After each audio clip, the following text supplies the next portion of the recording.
palate is actually the top part of our mouth. Whenever we talk or we swallow, we use it a lot. We press against it with our tongue.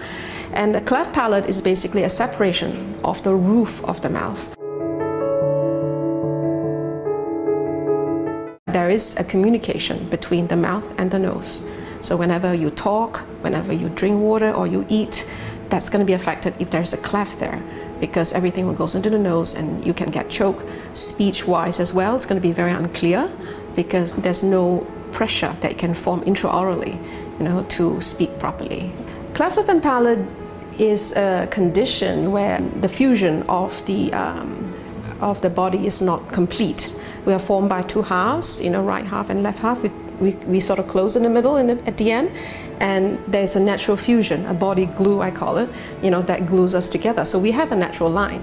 But for these kids in general, what happened is there is an interruption during the fusion period. So that line is not fused, so it forms cleft. We were all clefts, when we were infants. So we actually have natural lines here.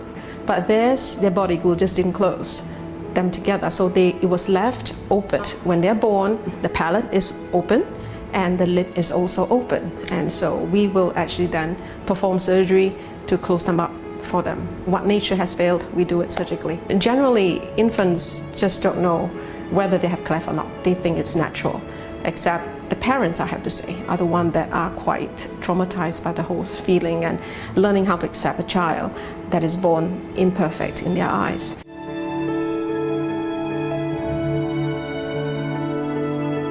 We always say there are three parts to a successful surgery: the orthodontist, the surgeons, and the third party is actually parents. Everyone plays equal part. I'm the orthodontist. My job is to really move all those segments that is out of place in position, make the defects smaller. The surgeons that I work with usually are plastic surgeons, and they are the one who will actually put them together.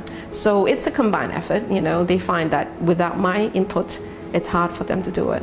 So to do a perfect surgery, otherwise their child will have to go through multiple surgeries. Fixing a child who has got cleft at a very young age, the kid doesn't really react too much to it, except they feed better, they look better.